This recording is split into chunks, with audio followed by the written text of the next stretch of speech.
A lot of what she said is almost verbatim to what she described in her initial lawsuit, or the complaint that she filed against Sean Combs. Diddy just had a meltdown in the middle of court, and your girl was in the main courtroom, and we saw it all.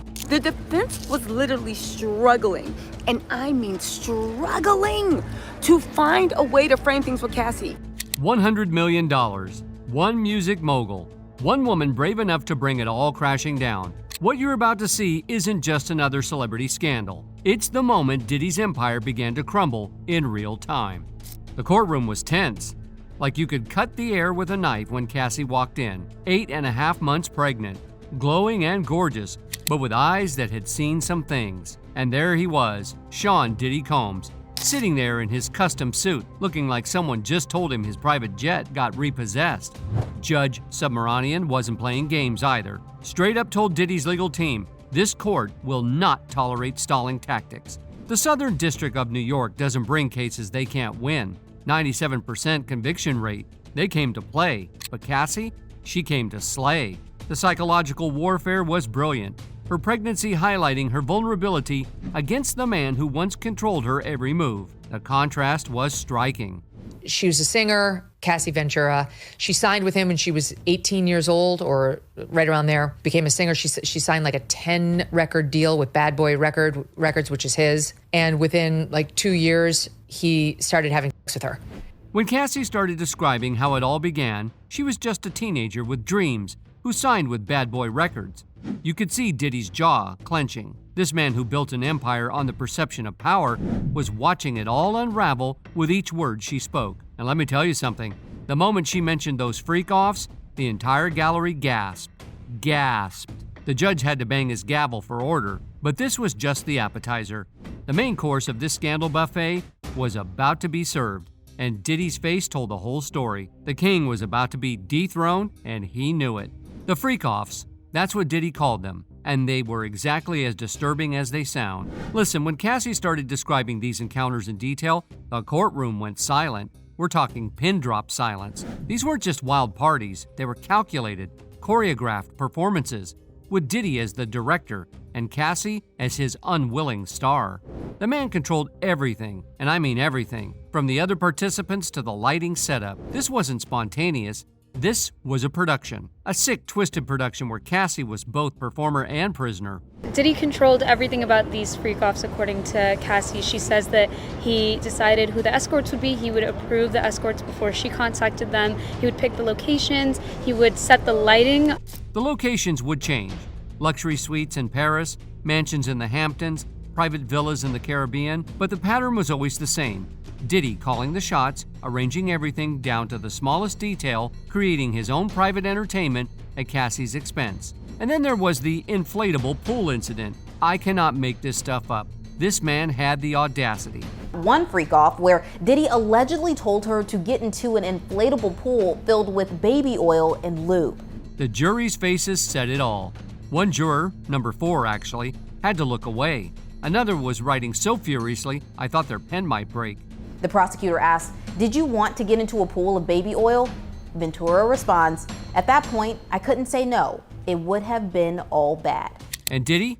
That smirk he walked in with was gone, replaced with something between panic and rage, as Cassie calmly described the humiliation she endured. But these degrading performances, they were just the beginning. Because to keep Cassie trapped in this nightmare, Diddy needed more than just physical control. He needed chemical chains. The substances weren't recreational. They were weapons. Weapons Diddy allegedly used to ensure Cassie couldn't say no. As Cassie's testimony continued into the second hour, she detailed the cocktail of substances that became mandatory during these encounters. We're not talking about a little champagne to loosen up, folks. We're talking about a calculated chemical arsenal. The first thing is drugs. She said that she consumed several kinds of drugs, including ecstasy, MDMA, cocaine, marijuana, ketamine, mushrooms, be, alone or in combination with one another. According to medical records submitted to the court, Cassie was hospitalized 3 times in 2014 alone with kidney damage and chronic UTIs, direct results of this forced drug use. The prosecution presented a shocking piece of evidence, a spreadsheet recovered from Diddy's personal laptop tracking GHB and MDMA dosages. specifically for Cassie. A spreadsheet, like he was running some kind of twisted science experiment. One of Diddy's former bodyguards, who testified under immunity, confirmed what many suspected. Boss always said, keep her high, keep her compliant. This wasn't about pleasure. This was about control. But the drugs were just the beginning, because when chemical control wasn't enough, Diddy allegedly turned to something even more sinister: blackmail. There was also the blackmail that she mentioned. After a few of the freak-offs happened, Diddy started recording them.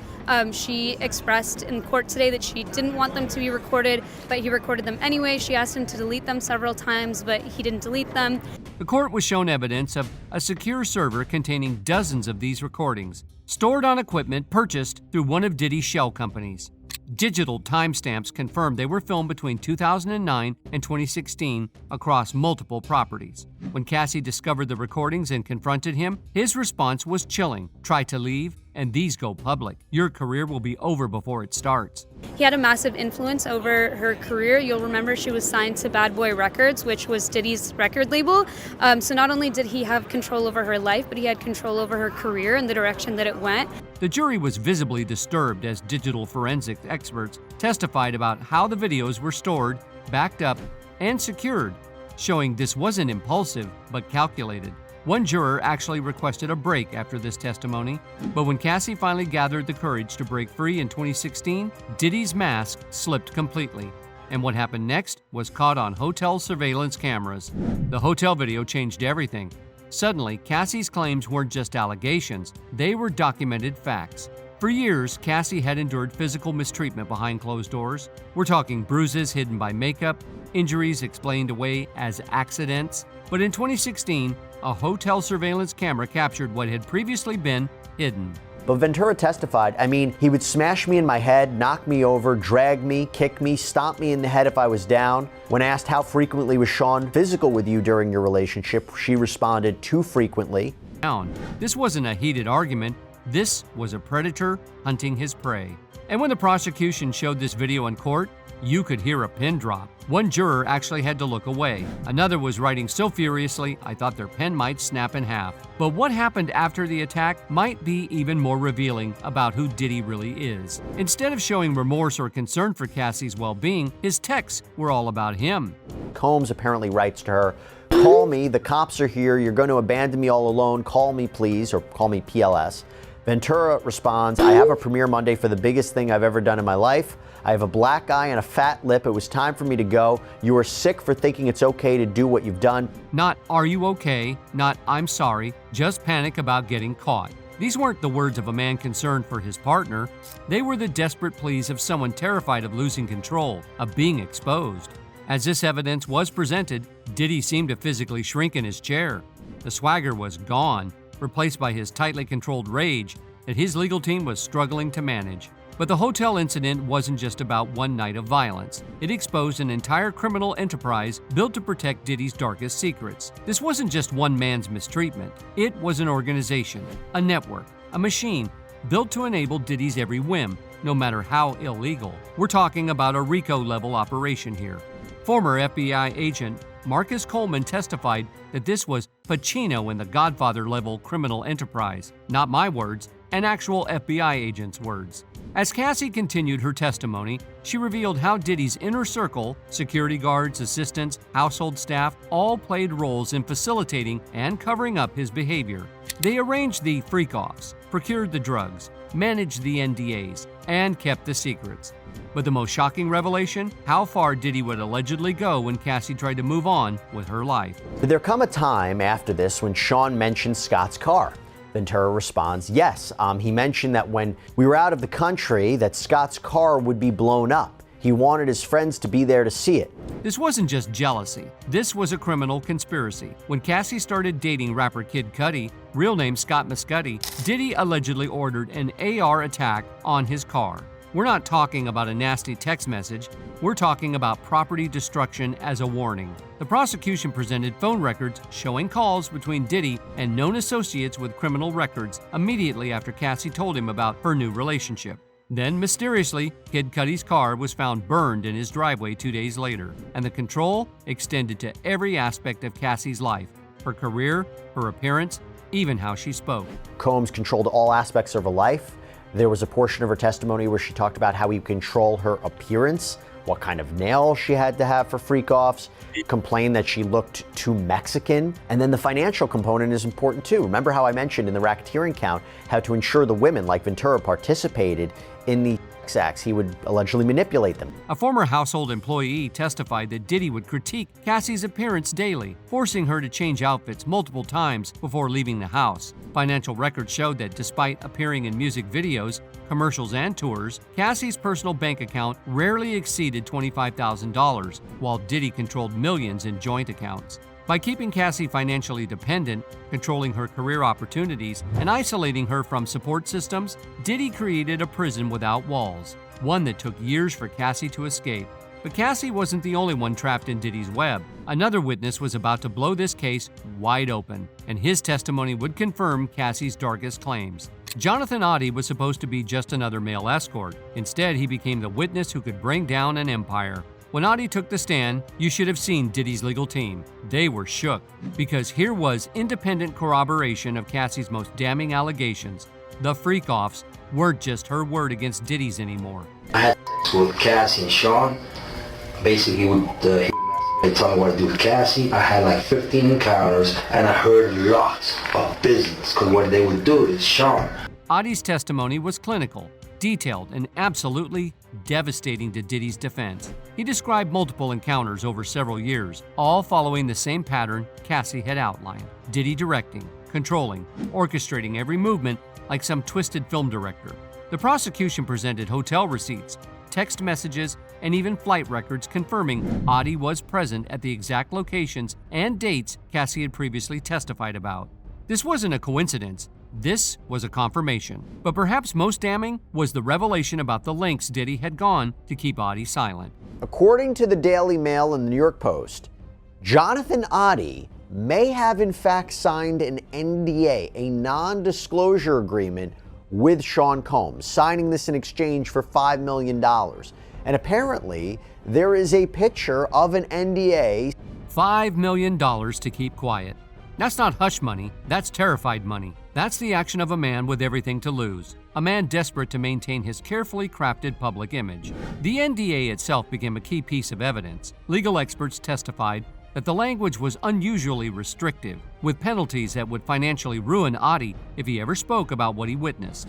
This wasn't standard confidentiality. This was legal imprisonment. As Oddie's testimony concluded, the courtroom buzzed with tension. Diddy's legal team huddled in urgent conversation, while Diddy himself sat stone-faced, the muscle in his jaw visibly twitching. But to truly understand how Diddy could maintain this double life for decades, you need to understand the God complex that drove his every move. In Diddy's world, there was only one God, and it wasn't the one in heaven. This wasn't just a regular celebrity ego. This was something else entirely. Throughout the trial, witness after witness painted a picture of a man who didn't just crave power and control, he demanded worship. There was only one God in Diddy's world, and that was Diddy. Diddy was the king, he was God, he was in charge. I think he has a complex about feeling that he is God-like. Former assistants testified that staff were instructed to never make eye contact with him unless spoken to first. One former chef revealed he was fired on the spot for accidentally turning his back to Diddy while serving dinner. This wasn't just being demanding, this was delusional. And then there was the crown. The crown, y'all. Once at a photo shoot where he demanded a crown be brought out and put on his head so he could play king for the day. He's been playing these roles for the last 20 years, and it must be very difficult for him now.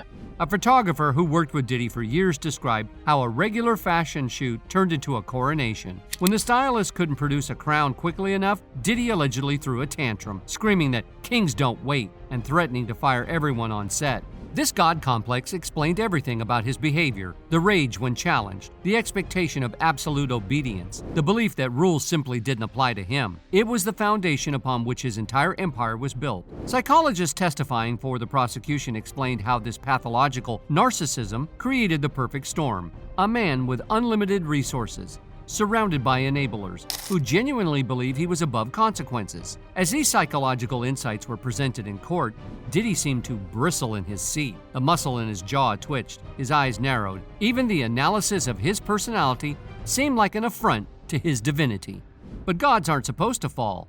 And when Diddy realized his empire was crumbling in that courtroom, something inside him snapped. The man who controlled everything was suddenly losing control, right in front of the jury. I've seen some wild courtroom moments in my day, but this was unprecedented. It happened during Cassie's most graphic testimony. As she described in detail one particularly degrading encounter, something in Diddy's carefully maintained facade just cracked. His face contorted with rage, his body tense like a cobra about to strike. The entire courtroom atmosphere changed instantly. You could feel the temperature drop about 10 degrees. That's when things got crazy. Diddy looked like he wanted to erupt. He was radiating anger. I mean radiating anger. So much that the judge was like, yo, can we take a quick, we're going to take a quick break. He was sitting there radiating anger. Judge Submaranian, who had been the picture of judicial calm throughout the proceedings, sensed the potential for disruption and called for an immediate recess. But the damage was done. The jury had witnessed firsthand the rage that Cassie had described, the volatile temper that had terrorized her for years. But what happened next was even more telling. They were all standing at least 5 feet away. Nobody dared go near him. Brian still was not in the courtroom when it happened, but even when he came back in, he tried to sit back down with Diddy like, yo, what's up? Diddy gave him a look. His own lawyers, paid millions to defend him, were physically afraid to approach their client. One attorney took a step back when Diddy snapped at him. Another pretended to check her phone just to avoid eye contact. This wasn't just a bad day in court. This was the moment Diddy's mask slipped completely. The jury saw exactly who he was. Not the charming music mogul, not the successful businessman, but the rage monster Cassie had described in her testimony. When proceedings resumed, Diddy had regained his composure, but the impression had been made. The damage was done. The jury had seen a glimpse of the man behind the carefully crafted image, and it aligned perfectly with everything Cassie had described. With his mask slipping and his rage exposed, Diddy's defense team had to make a desperate move, one that would backfire spectacularly. When your client is indefensible, you get desperate, and Diddy's lawyers were beyond desperate. When your case is falling apart, you start throwing anything at the wall to see what sticks. And that's exactly what Diddy's legal team did. As Cassie's testimony continued to devastate their case, they attempted the riskiest strategy imaginable, painting Cassie as the aggressor. They're actually claiming that Cassie Ventura is the aggressor. Listen. Diddy's lawyer's strategy to fight Cassie Ventura's claims is with claims of their own. The defense team indicates a plan to portray Ventura as an aggressive and violent person. I nearly fell out of my chair. They really tried to suggest that this visibly pregnant woman was somehow the violent one in a relationship with a man twice her size. The courtroom reaction was immediate. Several jurors exchanged glances. One actually shook her head, but the judge had had enough. After that F-up, and the judge basically cursing him out and said, you better he literally was like, cut it out.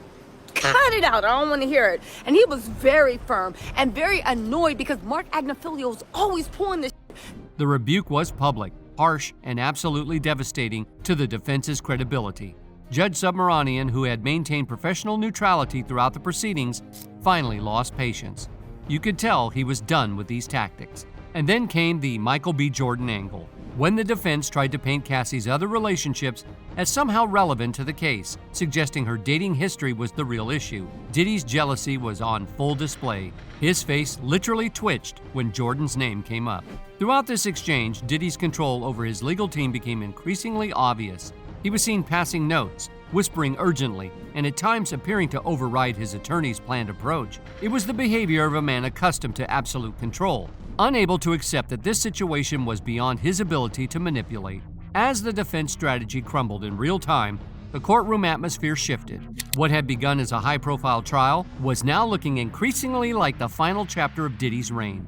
But there was one final twist that would seal Diddy's fate, when even his own lawyer couldn't stomach defending him anymore. When your own lawyer quits mid-trial, it's not just bad, it's catastrophic. In all my years covering celebrity trials, I have never seen anything like this. In a stunning development that sent shockwaves through the legal community, one of Diddy's attorneys filed to withdraw from the case, a virtually unprecedented move in such a high-profile trial.